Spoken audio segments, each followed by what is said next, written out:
Esselamu Aleyküm hormatly dostlar, tanışmışlar. Dünyanın haydi künjönüne yaşamadınız, hemen de yalkına salam aytýar. Bulmasa Türk İran'ın gelemide, yani taşıyurda çıkamıda 36 yıl doğulup 37. yıla gitýär. Şoň esasyndan bir käbir öz pikirlerimi size aýdaýyn edim. Adam şu filmimi size koydum. Bu film dokumentarly film. Eğer varsa bir Ors dilini ve İngiliz dilini de var. Şimdi ödünüzden şu film görüşünü diyalak. Käbir zatlara men şu yaşa işte 36 yılın içinde näme tecrübeler kazandım. Şonu siz bilen bölüşecek bolýan. Özbeçiňe diyalak Türkmenistan ata vatanymyz hasam bir devlet, milli devlet bolansaň men bu da Türkmenistan ata vatanymyz gollaýan Alparyan siyasetlerini, içki ve daşkı siyasetlerini tüysürükten beğen yarın. Onun sebebi näme? Parahatçılıkta Alparlılar, onun özbeşini diyalak, şu öz haysi bir yurtta yaşap veren bolsaňyz, şu yurtta da dürlü kemçilik bardır, paraxorluk bardır, oğurluk bardır, pusguzculuk bardır, cinayet bardır. Onun dürlü ýagdaýlar bardır. Onu aýtjak bolýan zadyň sebebi ne aýlap her yurdun öz türmeleri var, siyasi türmeleri hem şahsi türmeleri. Türlü sebepler bilen türme düşýärler. Näde görüp oturşňyzlar filmi şu filmen bilen şan koydum. Libya'da bolan ýagdaý. Ne Serhan biz Gazzafi diýär, Gaddafi diýäňiz. Şoň başyna näil oýlar geldi. Aýtylýan zat hawa diýilýär, diktatörlüğün başyna näil oýlar geldi. Diktatör karşı ya da diktatörlere türlü siyasetler rol oynap nähli ýagdaý bolýar. Şu ýurtları ekonomi tarapdan, medeni tarapdan, siyasi tarapdan, bayani tarapdan, yani nizami türlü ýagdaýlar dargadylýar.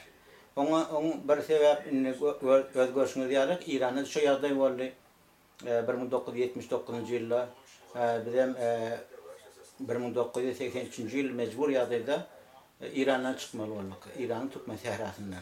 O zaman ata vatanymyza bosgunçylyga geldik. Ata vatanymyz diýsen kojany açyp garşy aldy we elinden gelen hileleri hem etdi. Hormat koydy, jaý ýagdaý bilen, okuw ýagdaý bilen, başga ýagdaýlar bilen elinden gelen iş etdi. Men oňa mudam minnetdarlyk bildirýän we häzir güne çöleşýär. Men hiç açan öz duz yermi, geden yerlemi, duçörük yerlerimi, bereketli yerleri hiç açan unutmarım. Sebebi yaş gezen yerlerde yaşın hükmen kadarını bilmeli, vesilemeli. Benim bir aýtýanym pikirimin nähili pikir bolýar. Indi özbeşiňiz ýaly dünyada nähili ýagdaýlar bolup geçip dur. Ine Libya'da nähili ýagdaý boldy, Yemen'de nähili ýagdaý bolup geçip dur. Ondan soňra Suriýada nähili ýagdaý bolup geçip dur. Irak'da şon ýaly Afganistan, komşu yurdumuzda nähili ýagdaýlar. Onu şu devlet yolbaşçylaryna başta şu diktatör diýip şu devlet yolbaşçylaryny aýyrdylar, çete aýyrdylar. O da yara ucu bilen, başga ýagdaýlar bilen, dürli siyasetler bilen. Şol bir ýaşap bilen, bir parahat ýaşap bilen, inni bir ösüp gelýän bir ýurdy, nähili ýurdy öwürlýär diýjek bolýar. Muň dürli näme sebebi bar? Bir sebäbiniň biri şu ýurtlarda bar baýçylyk. Neft mi, gaz mi, tok mi, başka baýlyklar, dürli baýlyklar bar. Şoň esasynda Amerikan özi, Angliýa, NATO çileleri bir öňkü Warşaw çilelerine, yani Sovet Soýuzynyň azalaryna, öňkü azalaryna şoň meňzeş ýurtlara garşy gitýärler.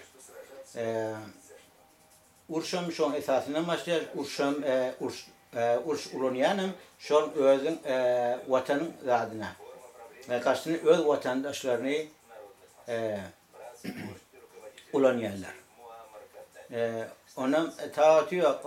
Iraklı ya Suriýaly bolsun ya da Afganistan'dan bolsun ya Libya'dan bolsun ya Yemen'den bolsun ya haýsy ýurtdan bolsun öz şoň garşydaşlaryny gollaýarlar.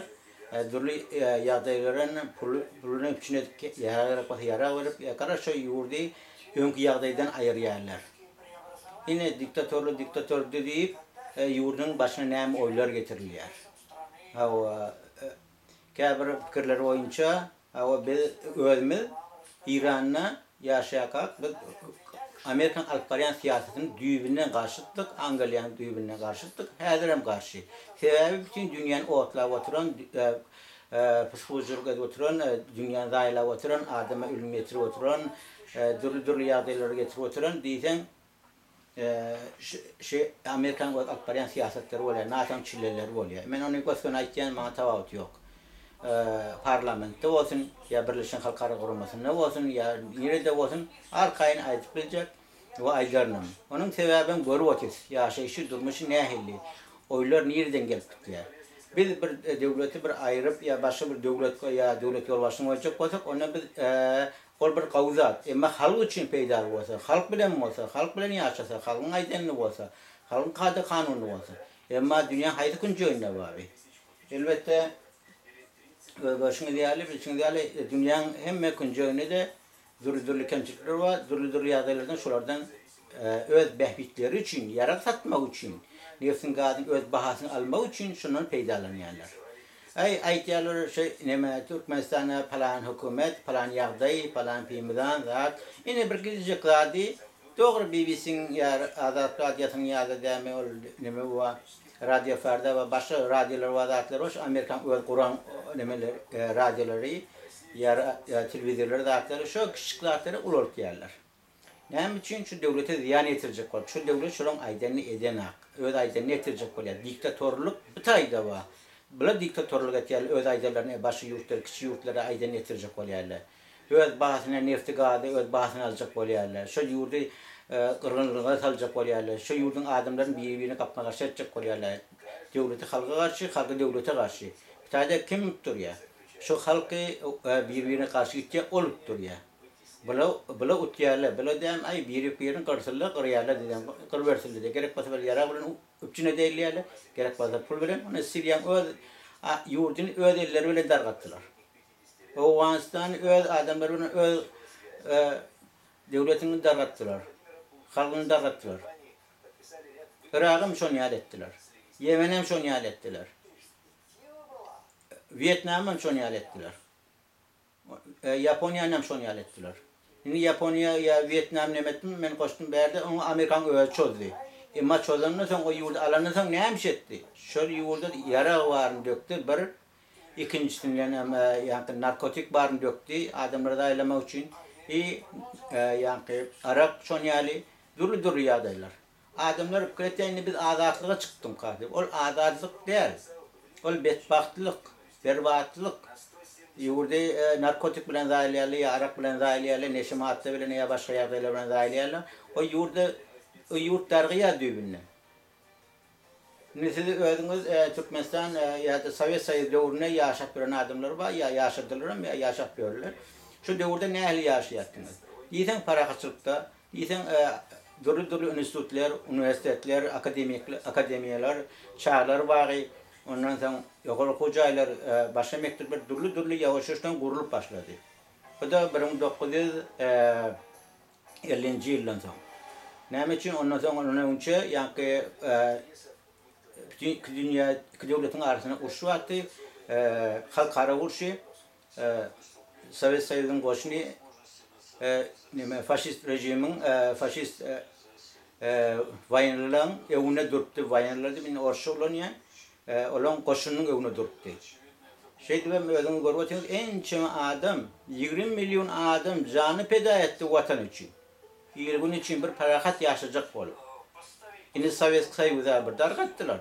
İkincisini hem inni bilen niyetleri şu Kapitalinak Respublikalary, şu kiçik respublikaların içinde hem kemçilik bazat uğrunu tapıp taat edip şunu dargatacak bolýarlar.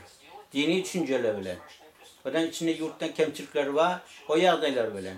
Bu başga ýagdaýlar bilen dürli ýollar demek diýerler. Şonuň üçin her bir halkyň öz goşuny İçeri İşler Ministerligi, Daşaryurt Ministerligi, Hukuk Komitesi, başka organlar zatlar öz watanını goramaly bolýar. Serhedini goramaly bolýar. Başka alajy näme? Şeýdem öz watanny ýylyň güni paraka saklajak bolýar. Emma bu oýnak bolarlar, Öňe neme Sovyet'in zaten onun karşına gittiler. Doğru bizim neftimiz alya, gazımız alya, hem bayraklarımız gitti, şeyle edip bana nemet. Zaten demşetten karşı gittiler. Biz o da İran Türkmenleri, Türkmenler, Türkmenler mi? Biz Amerikan eline nemet yapıyoruz. Yan pişmiyoruz. Ya da dem yakı ayken yuhlem, Amerikan ya da Natan çilelerin eline yan pişmiyoruz. Böyle o taraf benim. Sebep görüş başka tüysü var. Böyle ama yurttan çıktım deyip yurda çıkıp dışarı yurttaki mafya Amerikan adalarının atların çilerinin oyunu olmalı diye düşünüyor. Bunun eline ne pul gerek varsa beri yerler harcat yerler. Ağızlarının keplesinden belli, sözlerinden belli. Ne hem sözleri olan yerler. Ne hak sözleri olan yer. Bir siyasi adam, bir siyasi üçüncü adam. Hiç açan hapis kullanıyan nedir? Onunla bir ölüm, bir devlet yolbaşlarının ölümünü isteyen nedir? Devlet yolbaşının ölüm isteyeninin onunla ki Khomeini Şah'ın ölümünü istediler. Ondan önce Reza Şah'ın ölümünü istediler. Ondan sonra geldiler Mossad'ın devrine. Ondan sonra geldiler Khomeini'nin devrine. Khomeini'nin ölümünü istediler. Ondan sonra yani Beni Saad'ın ölümünü istediler. Ondan sonra geldiler Rafsanjani'nin devrine. Ondan sonra Hatim'in devrine. Her kaysının ölümünü istediler. Ne hemen tuttular. Bol ya şu ölü değil, ayrılı değil. Ölüptür şu. Ya hükümet ülkedir değil. İni ülkede bir yerdeydi. Ama kimin peydasına? Halkın peydasına mı? Yok, halkın peydasına olmadı. Kaçın şu halkın ne yaşlı yüklerini aradan ayırdılar. Türmelerini hem için kurtturlar. Zindani evin, İran ulu zindani türmesi evin Hazem Ularlı ve başka şehirlerinin türmeler Ularlı, Köpelli her ay, her yıl şunun ne savatlı oraları dağıtlar, inteligentleri dağıtlar, mihman mı oluyorlar. Vatanı uğramak için. Alparyan siyasetlerine doğrudur. Bir siyasi oylar var. Onlar bu vatanı düzeltecek kadar mesela için ben özlemi diyorlar. Ama içinden ne olur dargat diyorlar. Ne için Hukuk Komitesi yürütürler İran'la ya başka yurtlarda. Ne için dışarı yurttaki çıkarları zaten mecbur çıkarları blok oluyorlar, blok oynuyorlar. Sebep ulu mafya, ulu oyun siyasi oylar var. Şunun için yaşlar kendisinin içki duyuyunuzdan, peh duyuyunuzdan ulanıyorlar. Öz yurdunuza öz karşı, öz halınıza karşı.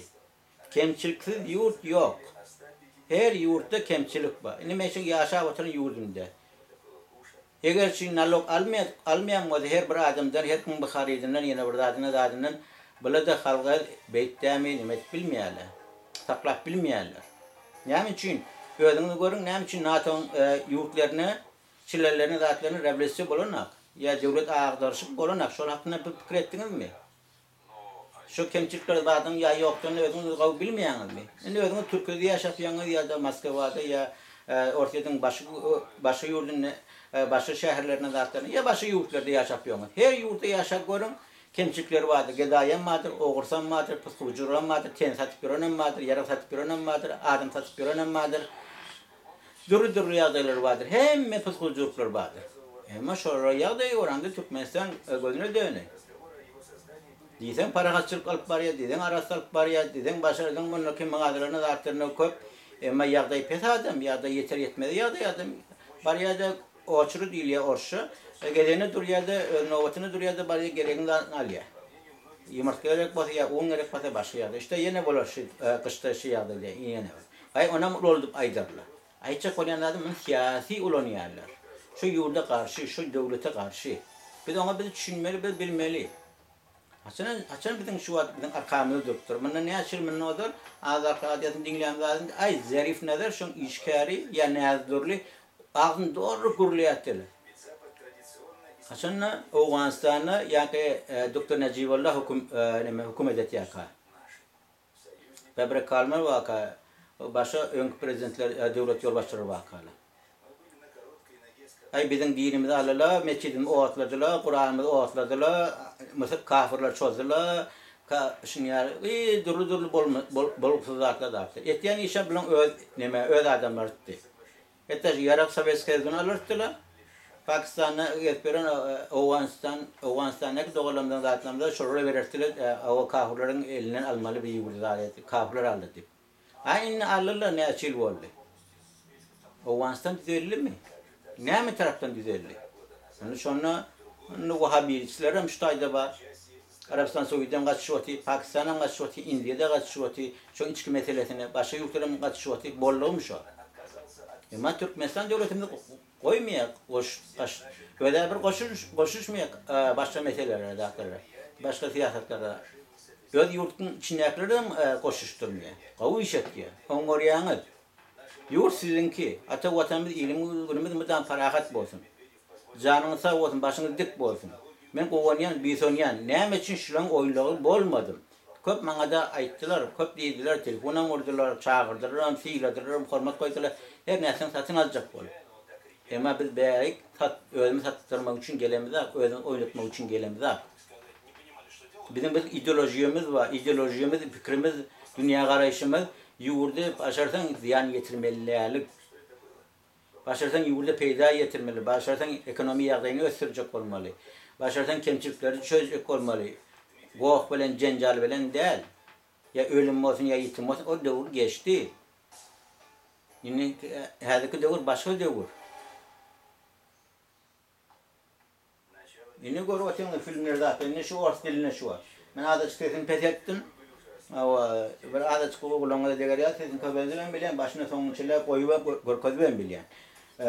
Bir saat 17 minut öyle. Livya'ya kalk ete bila diye.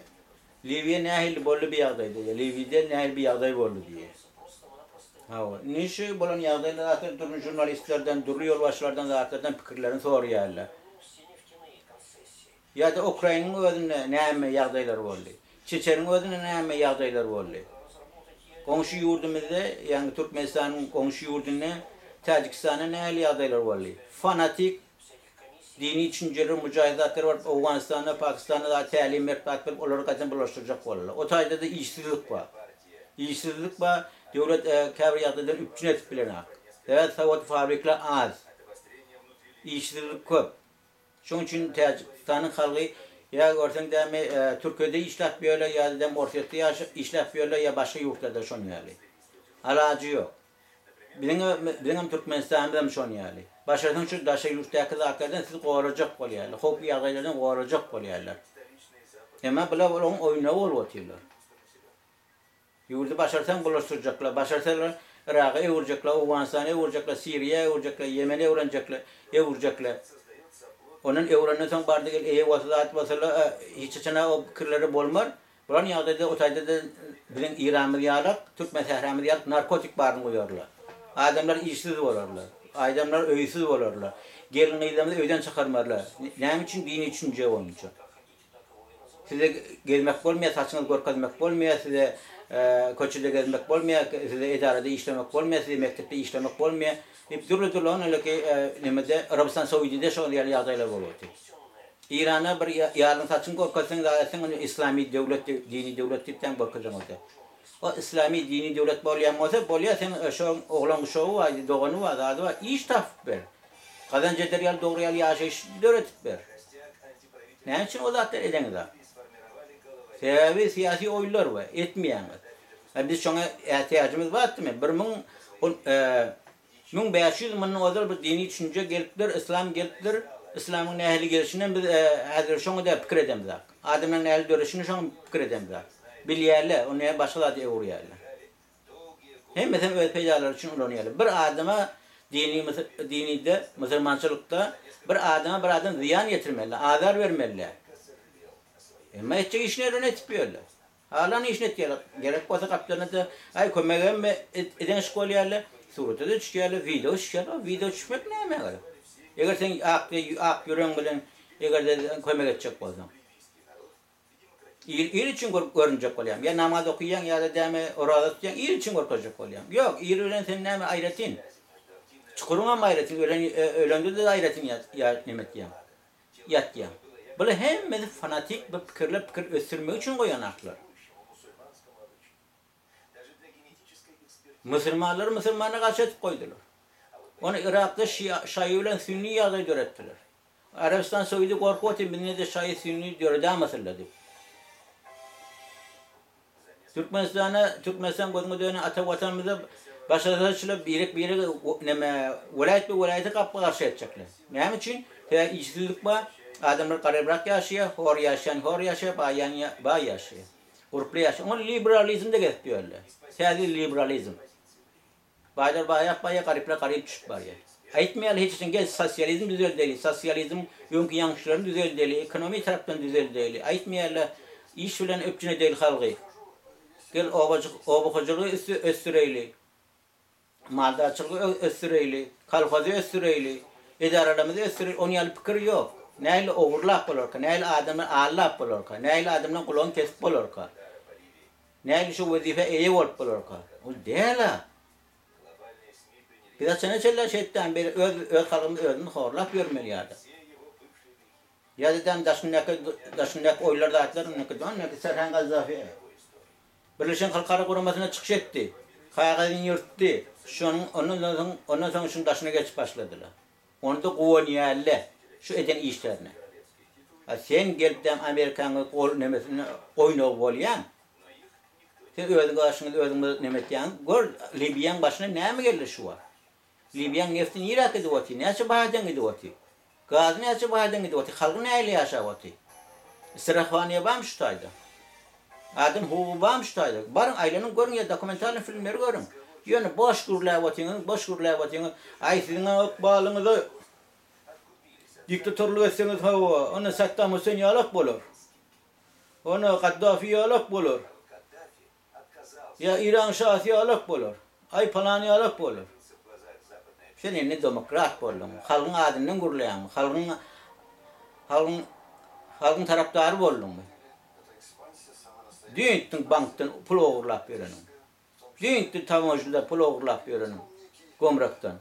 Düğüntün psikolojik etip verelim. Hədirəm ol. Şimdi gelipten verin revolüsyoner korkup yiyorum. Ya korkup yiyorsunuz mu? Ya halkın adam taraftarından korkup yiyorsunuz mu? Etip verin psikolojikluğunuz neyme getiriyor?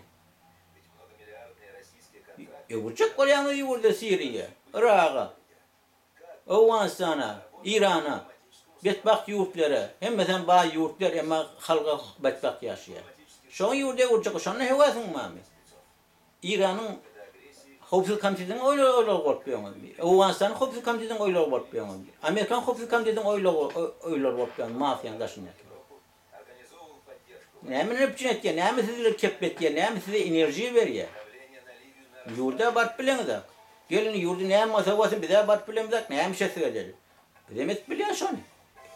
Neymin için edemizak. Ya vatanımızı İran'ın, Türkmenistan'ın kavu var ya. Görüyor siz neymin oyları gidiyor. Nereden tahvil yap oylar? Yaş oralan kıyılan pek duygusunu oynuyorlar. Özümden şun bir ol, inelik 36 yıl. Vurdumda bat bilemde gelin diye kafa çıktı diye pasportum hem dokumentimden bak. İşim yok siz böyle niye? Siz günahınız geçtik diye. Biz günah işi demiz abi. Günahımız geçer yani. Halkımız doğru. Türkmen seherada Türkmen diline vurulacak varlık, mektep kuracak varlık, yersize yer verecek varlık, öysize öy verecek varlık, işsize iş tahp verecek varlık, ilin derdini çözecek varlık. Ama neyme getirdiler başımıza? Ama dengi uçlarımıza attılar. Yani oğullar yattan çıktı mı? Neyle ayarlıqlarımıza atlamı saçın suyra bettiler. Vakit geçen ağadır, yarım asır geçen ağa. Ama oğullar yattan çıktı mı? Neyme şu an Türkmen sehrada bolayan psikolojiklerin altından bir söz aydanlar. Ya neyme illi oluyor düğün komünist ideolojinin bağı ve Marksizm-Leninizmin ideolojinin bağı ve Marksizm-Leninizmin hakkında bir söz aydanlar. Marksizm-Leninizm yine demiş kapitalizmde de müngesize koy. Adamları kotuklarına da aylamiyor. Adamları işsiz koymuyor. Oğurluğa yağdayı öğretmiyor. Para kaçırıkta saklıyor. Oğurluğa psikolojikle narkotika karşı gitti. Şu işem etti. Hani Okan Lenin'in eserleri. Hani Marx'ın Marx'ın eserleri. Hani tohumları. Hem ideolojiye fikriniz var. Böyle olur komünist değil, olur yurtlarda, olur basvallı değil, 19. asırın başına sonlarına. Bak inni neyme. İnni yurdu şu önkü yağda edenim çok açacak kol yani. İnni yurda, yani sen yavaş yavaştan halk içinde yaşap verin. Her bir yurtta da var, nardası var, radiysen var. O bol ben bilir. Bir maşgulada da bol biliyorum. Bir enen atan arasında olup bilýär. Bir oğul gyzyň arasında olup bilýär. Radio olup bilýär, arada da olup bilýär. Ve adam kanına bağdat bulatlar. Açını çöle boş kurduğuna da oturacaktı. Dine pul için. Pul başını değilsin. Yurda oynatma, halkını oynatma. Şonsuzdan biz ulu devletin arasında bir oyun neme bolotýys. Gidecek kuracak yarak yurt bolotýys. Başarsalar onu görüyorsunuz, yarak satacaklar, inelek. Arabistan Saudi'de şu koronavirüs bir şey yaratacak ama Arabistan Saudi'de yarak satıyorlar. Arabistan Saudi'nin yol başlaydı otuyorlar. Biz bilen aydan etmesek, bilen etmesek bizim başımıza oyun var getiriyorlar. Şahiren sünni yağı öğretiyorlar. Bizim yurdumuzu tozana uğruyorlar. En çimi asırlar bizim yurdumuz diyorlar. Arabistan Saudi diysen bayağı yurt. Onun arkası filan hani Mekke Medine ve Müslüman doğularının altından bar ziyaret eden yeri. Ona da en çimi pul olarak düşüyor. Ona ben karşılık fikrim yok. Ayçak olan adam bir öz yurdumuz bir abad edecek ola, bir işsiz adamlara bir iş tap verecek ola, işsiz adam öyle edecek ola öyle. Gelip arkadan çıkıp ben hacı oldum, ben Mekke'ye gittim, ben Medine'ye gördüm, ay falan oldum. Ne hemen uçacak yerim var. Sen hem şu yiyecek yerin 2 metre çukur, 2 metre öyle ak mata bilen bizim hem yiyecek yerimiz şu.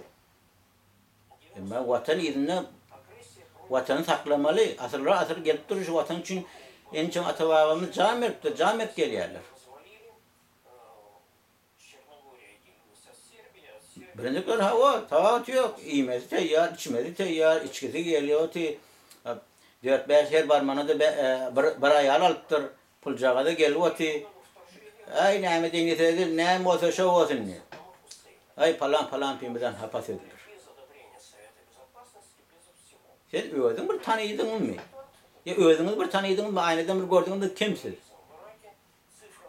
Hazır özünüz tanağınız da başkaları tanır yani. Devleti oynadır yani. Ne pek yaşa olurlar zaten de duygusuyla oynayanız. Kıyır verin. Kıyır verin, yaşa kıyırayamazsanız. İnni siz ne olla maşlav atıyorsun hazır. Bizim atavarımız o Reza Şan devrine ne unça başladı. Bir yağdayları. İran o zaten prosesler geçirdi.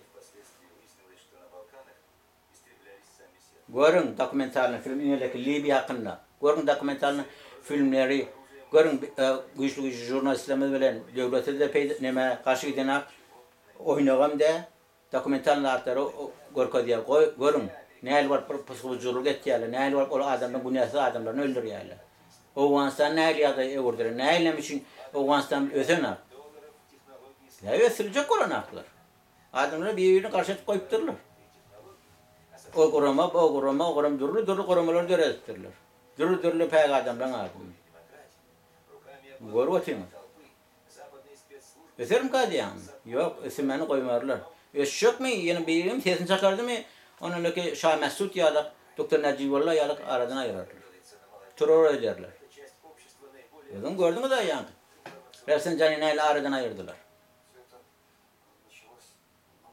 Ya Khomeini ile aradan ayırdılar. Öldürü ayırdılar. Keplemen hakları yok. Adır devlet yol başladı. Ola bir oyla ona ruhani aydı o İran prezidenti. Bize aslında akı vermeli getiriyorlar maşincik teyyar diye. Bir de geçirme pulle Birleşik Halklar Kuruması'nı geçirmesek diye. Amerika geçirmesek diye. Bu oylar ne etmesek birine bizim yurdumuzu ölümü toz diyorlar diye. Ayta Ahmedinejad'ı. Ona meter ne yapmaya gerek? Devlet yol başladı oyunu. Açın gerekmez ulanıyorlar. İşgaller hem şonyorlar. Aşağı organlardaki işgaller hem şonyorlar. Gerek vakti ulanıyorlar. Gerek vakti sıklak koyuyorlar. Asya'dan öldürüp koyuyorlar. Yine olsa Amerika Avrupa'da zaten öldürmüyorlar, saklıyorlar. Ya bir küçük cerime ediyorlar. Ne bileyim şu dereceye geçiptirler 20. asırda.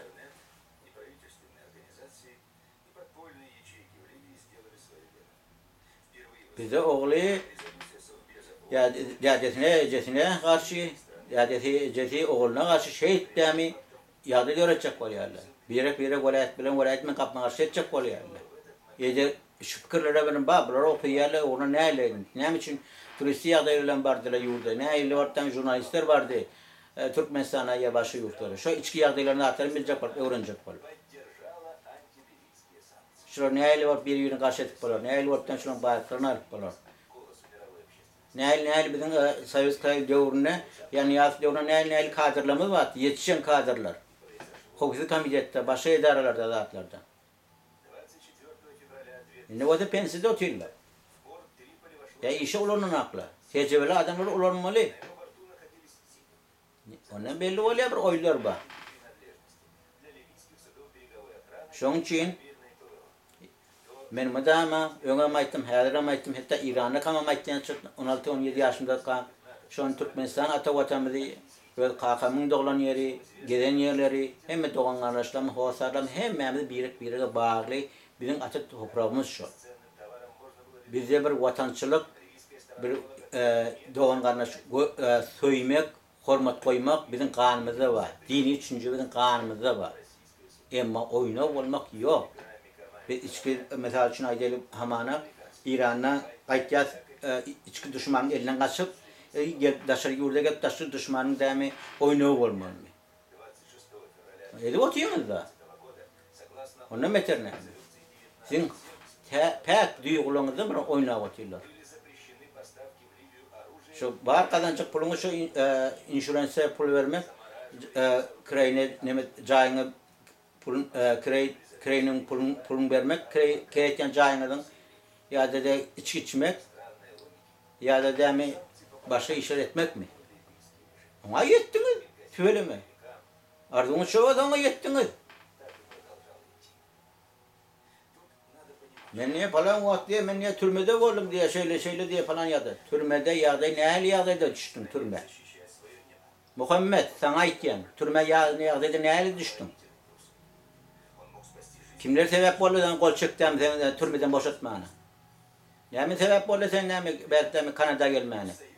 Ne mi yağday bilen geldin. Kimin arkası bilen geldin. Beter revolüsyon ermiştin. Ulan niye sözlendin mi Allah sen? Ya senin de kafuracılık atacak desin gel yani. Kafa açık işte açılır ya kafayı. Senin git. Cahil kavu cahiller edin. Hiç bölümü. Da oraya kazanın. Türkmenlerde ait yerler. Sağımın ortada ak kazanıyorlar. Sizi şu sağımın ortada ak kazanıyorlar. Bir etken hareketiniz biren düzümde. Aydamak Türkmenistan devletine siyasetine karşı yerlemetler. Emma alıp baren hareketiniz başta şon yattı. Men häzir aýsam İran'daki ýagdaýlary beter ýagdaý. Häzir şu ýagdaýy alıp barýaňyz. İran'da da Türkmenistanda da siz buluşturan barpdan Fattah bol veren Farruh Nigadardan ýara getirip taýatdan Türkmenistana buluşturulýar şola boldy. Şola da ýara getirdi, şola ýara getirip de oğlanlaryň eline beripden oğlanlary satanam şola boldy. Häzir onu çelemen Türkmenistanda şu derdi çekip ýörler. Birinci dostlarımız öldürtülesen elinde yara varmıştan kümetin uruşuna katnaşıptarsın diye. Häzir onu çele işlep bilmen ýörler. Häzir onu çele maýyp ýörler. Häzir onu çele şola dert çekip ýörler. Şoň oğulları gyýlary. Ola ýemýatdan çykdymy? Ýa-ni olar hakkında bir söz agdanlar. Ona näle bolupdy siz beýlekin bolamyň Türkmenistanyň özüňiz görüp otyňyz. Bir özüň düşünýäňize göre bir ýedegalyk ýurtlaryň biri, ona näçe oňa basınçylyk bar ýa-da onyar. Gidertiňiz de Amerika'ya gidertiňiz, başga ýurtlara gidertiňiz, Türkiýe barp muny o ýurtlara gidertiňiz, başga onu saltanat ýarak bar. Bir ýurtda saýlap barpyň. Kimisi bilen, kimin arkasy bilen geldin? Mene kepse geçenden soň soralarlaryna jogap berdim. Ýurunda aşyk bolup gelemek diýdim. Ya jeňeriňe de diýdim, ýa-da durmuşyňa da diýdim. Men mejbur bolup diýdim. İran'ın Türkmenistan'ı terk ettim dedim. Ama oyna olamak. Oynawan bolmarna. Bir adamda bu watançylyk, ar-namus, dogan garnaş diýen bir duýgu bardyr. Bolmaly şu adamlar duýgy. Ençe adamyň gulagyny kesip gaýtdyň da. Ençe adamyň nalog elemedi. Adyny ýazyp gaýdy. Pul bermeň gaýtdyň da. Ýalanmy o zatlar. Ençe madem ağlatan ay şu bir şeytanı ağlamaman yanında diýdi. Ya şu Hudaý uranı ağlamaman yanında diýer. Näme esasında iýlik halkda şunu düşünje dörýär. Sebäbi bu. Hem adamlar ağınırdınız. Yine kavu yaşayacak bol, korkulu yaşayacak bol. Pul gözler, pul görüp. Böyle de gördüler kimin damarını nemetmeli. Tutanmanı bir söz aydan aklı Türkmen serhade bolup geçen yağdaylarında. Näli yağdaylar onu ki koylarını ile tavırladı. Kimler ekti koyları? Türkmen serhan koylarını, buğdaylarını, arpalarını, Türkmen serhan yerlerini. Adam şu şeyde oturuyor, şol oğullar ne malı şu Türkmen serhadaki? Birindikleri türmede şiriydiler, birindikleri öldürüldü, birindikleri kâbirlerim, sağdın adamlarım, hadirim sağdın ezikler, Şevesi'de, Germanya'da, ya Türkiye'de. Hatta kumede gelen azuğu, gelen şu paradokta da ertiyattık biz gözümüz, ben de Türkmen'den akkaladan, hatta şollara dengetteki şu görüşen adamlara kavuşturmayastılar. Sizim şunu yalı adamdan biri. Ben günüze ait gelme hiç açan çekinirimiz yok. Sebep ne mi biliyor musun? Beter nama atmıştınız. Beter nama ettiniz. Gel bir parakatçılıkta yaşap gören Türkmenistan, ata vatanımız, yani Sovet Soyudu'nun başka çellerini zaten şoları bulaştıracak olup diyoruz. Şolun yaşa oğullarının zaten duygularını ulanıp, şun kemçiklerini ulanacak olup zaten. Yani hadi ötün onlar değil ya Türkmençilikte, özün onlar değil ya. Türkmen sehramızda fakirle birazın keplep bile naklar. Keplediğin ertesi yok. O meseleleri yemeyattan çıktı, sebep puliyattan çıkar ya. Kavu çıkış et ya. Ben Kanada'dan. Kanada başını gidinsin. Yerem. Kuday uğrarlı. Kuday uğran neysen ama bunları, dine kuday uğrmanı şeytan uğrturlar diyorlar.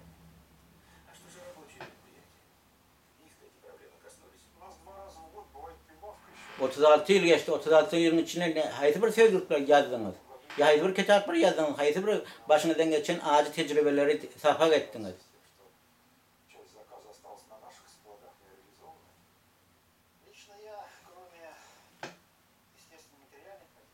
Yani ben kâbir zatları yani hafızlar ayda yani bir sözler aytmalar öyle.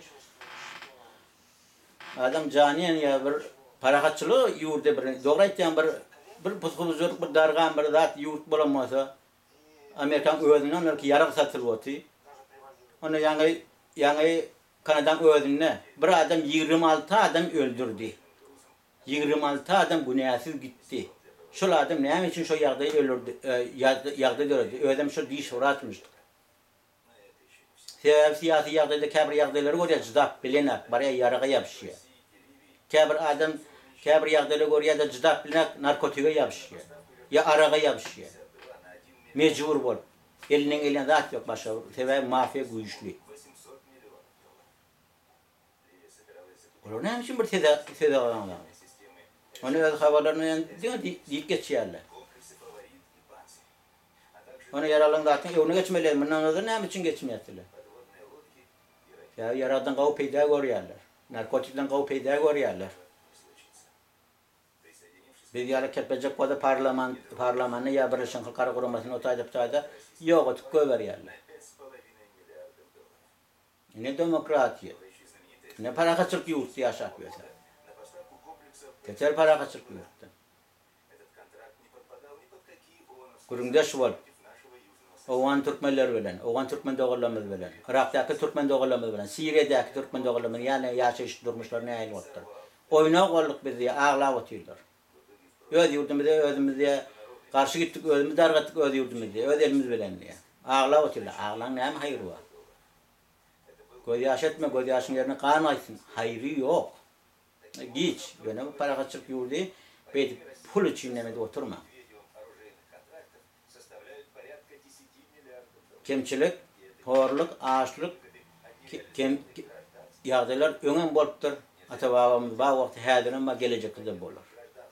Tabi, durmuşu dünya şey korkturlar. Hakiki bir sosyalizm kuracak olan evine geçiyorlar. Hakiki adamların arkasına dursan onun evine geçiyorlar. Aytiyalar bana Türkmenistan devletinin arkasına duruyan şeyle özünün bir demokrat adam bir şınyarlayıp aytiyalar.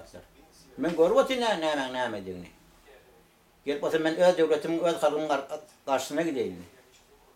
Bulan oýnap bolaymy? Hiç men oly iş etmer. Yok diýmek özleri oýnap özleri görüp kemçilikler bardygyny. Bizye prosesin ýawşaşdan geçmeli, geçemediler. Haýsy ýurtda görüp narkotika garşy edip Türkmenistan gidip atıyor şu an. Ne gözümden orkaydı. NASA ya başına neşe materyalları karşıydı atıyor.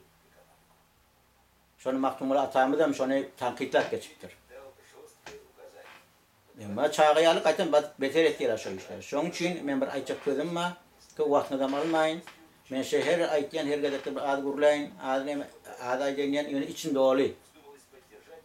Kurban taş geleceğim şiirli adamın gecesine aytışarak bilemek diye derdim niyeden başlayacağım, niyeden oturacağım diye. Şonki yer derdimiz köp, dermamiz yok. Dermamiz var, taptırıyaz, ama evine geçiyorlar. Dürlü yolları var. Ansak yolları var.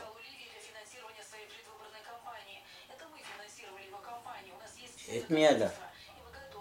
Dürlü yadırlardan evine geçiyorlar, dolaştırıyorlar. Yaşlar, şunun için işe vardınız mı, işlemek için mi, ona ihtiyatını tutmayasından kapısını açmaya deyip, gittiniz Türkiye'ye, Orta'da okuymağına, işlemeyene, okapıyorsunuz ya işletmiyorsunuz, öz işinizi bilen varın, okunuz bilen varın. Eninizin atağının keyfini dinleyen, duyduğunuz bilen oynamasınlar. Sizin dini düşünceniz bilen oynamasınlar. Yok diye siyasete koşacak, men şeyle falan mı, bir dargat falan piyimden bilen oynayacak vatanızdan, öz yolunuz, ertesi gün özünüzü koyuyorsunuz, özünüz bilin. Men on korkuşak olup aydamak. Korku diyen zat düğübünden yok, bollu, kuturdu. Eğer korku diyen zat bağırsa 15 yaşta, 16 yaşta biz bu zatları koşuşmurttuk. Şunun yani, bağışlan eğer de men katınarak gurrun olsam, sesim belendirek bulunmasa, kâr bir yağdaylarda, öz içki yağdaylarımı duygularımı siz bilen böyle şey olsam, mendine isliyanım dadım, bir benine, bir ene ata ne eli perdendini yetiştiriye, okutturuye, işlettiriye, şunu dem dürlü yağdayların ağını oynap alıyarlar. Şu vakit birat yardıma düştü. Abdurrahman duyacı. Doğancığım, sen bir arası kavuğulan. Nurdi Adem'im diyirce sen yağlı. Tevatü yok. Nurdi Adem oynayan şey vel sapar oldu. Gel ağda bir gel şeyleşin yel yağdaylarda kalktı bir şey devlet rejim düğüp çürük ay falan piyemden Nurdi Adem oynadılar.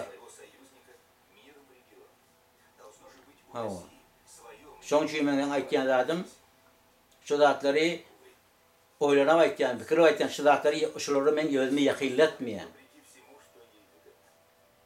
Bunun içinde de bağ yok diyecekler opozisyon rollerini oynap gören. Hemen Nurdi Adem neyme İran'ına bir kaçıp vardı. Türkmen Sehradan birinci gedek de ikinci gedek. Yaman düğüne kıyınçılık çektiler. Ağabeylerin oğullarının WhatsApp'ından oynağı olan zaman pakirde işat verilen işinden kovdular. İşinden boşalttılar. Hatta bazı işatları yedin kestiler. Bazı işatları o niye denemetmeli? Kazanç etmeli. Ayalının dine kitaphanede işat verilen pulcağı bilen. Hatta kitaplarını satmaya başladı. Ben aytmanı dimen derdim köp. Abdurrahmancan, şunun için ben seni her gede koyan Facebook'ta sen pek adam, arası adam, yani oyuna olma diyecek var yani. Kemçikler yurtumuzda hem yurtta var, köp. Öz silahımızı, hürmetimizi kaçırmayalım, oyuna bolmayalım. Görelim yavaş yavaşta neyle görüşüp böyle, ne bitip böyle kan dökmesizlik bilen. Türkmen Sehradaki yıkılımız artımı narkotika gitmer yağlık, bir zaylanmar yağlık, işsizlik bolmar yağlık ya başka yağdayla bizim derdimiz köp. Biz oturup birek birimizi guruluşuyor bilemiz. Hatta bizi birek bire hormatan koyup bilemiz. Hatta çoğuna bizden elimizden alırlar. Ya alıp diyorlar.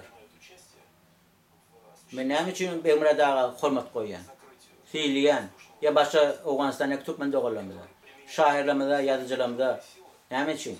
Sen onu öğren gördüler ne edildiğini. Şunun için güçleri koşka kalemine yetiyor. Şunun bilen özlü yüreklerini boşalt yerler, yenip yerler. Görmetin ne edildi. Ağa karan kavuç sayraktırlar. Sayısının boşun bakada gördüler şöyle. Häzirem görüp gelecekte de görerler. Näme oýlardy. İmparatorun Awganistan'a Türkmen döwletlerinde Kabylyň imparatorun golasyny ýaşap berler. İran'a Tehran'ın golasyny ýaşap berler. Siriýadaky şonýaly, Demeşiň golasyny ýaşap berler. Irak'daky Bagdadyň golasyny ýaşap berler. Türkmenistan gözüne döýney. Özleri içeli, özleri keseli, özleri manatlary we özlerini aýlap berler. Arasy rakdylar daşa ýurtlardan. Bir de Kefen Amerika, Gurun Amerika, Aratnaşan Amerika'da doğru emektir. Açanın başkurumları tafirli, Muhammed Yalakları da neme eline kamera başladılar. Açanın şu İran bilen Türkmenistan arasında algı veriyi olandan son. Türkmenistan Suud'a verdi. Suud'a veren son oladıldan kışın günü biz şun yaşını yadı. Oğlularımız neme yalangaç da şun yaşını yadı. Atipten oladı biz Suud'a neme tipten Suud'unu yatırdılar. Ondan sonra şunu yadı onları taf başladılar.